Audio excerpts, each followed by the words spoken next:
اور جب انسان اپنے مقدر کی زنجیروں میں جکڑ جاتا ہے، تب اللہ اپنے کن سے انہی ہاتھوں کی لکیروں کو بدل دیتا ہے۔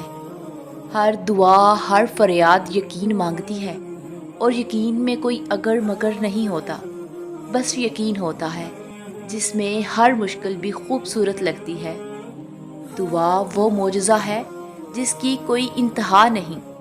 تم کچھ مانگو اور اللہ نہ دے، یہ اس کی شان کو گوارا نہیں۔ مایوس کیوں ہوتے ہو سکتا ہے صرف ایک دعا کی بات ہو اور معجزہ ہو جائے۔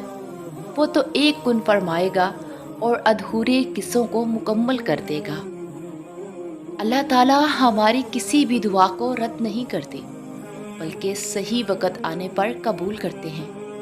بس اس وقت کا انتظار کرو۔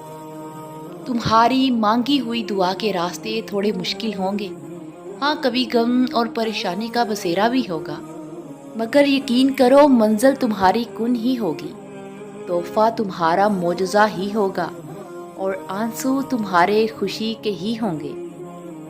اور کیا پتا تمہیں آخر میں وہی مل جائے جو تم اللہ سے مانگ رہے ہو، صرف اسی وجہ سے کہ تم نے صبر کیا اور دعا مانگنا نہیں چھوڑا۔ تمہارا دعاؤں پر جمے رہنا بھی اللہ کی رضامندی کا اشارہ ہو سکتا ہے، اور وہ معجزے جن کے انتظار میں تم ہو، وہ تو تم سے بھی زیادہ بے تابی سے تمہارے انتظار میں ہیں۔ راستے بنا دیے گئے ہیں، تمہاری تمام تر دعائیں سنی جا چکی ہیں، صبر کا سنہرا صلہ بھی لکھا جا چکا ہے، اور تمہارے آنسوؤں کی تمام تر گنتی کو یاد رکھتے ہوئے خوشیوں سے بھرا باغ بھی تمہارے نام لکھا جا چکا ہے۔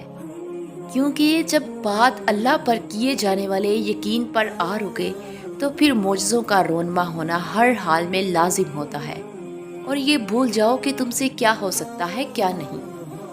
بس یہ سوچو کہ تمہارا اللہ کیا کچھ کر سکتا ہے، اور اللہ نے تمہارا نصیب اپنے علم و حکمت کے مطابق لکھ دیا ہے، اور جس دعا کو تم ابھی مانگ رہے ہو نا، وہ بھی اسی نصیب کا حصہ ہے۔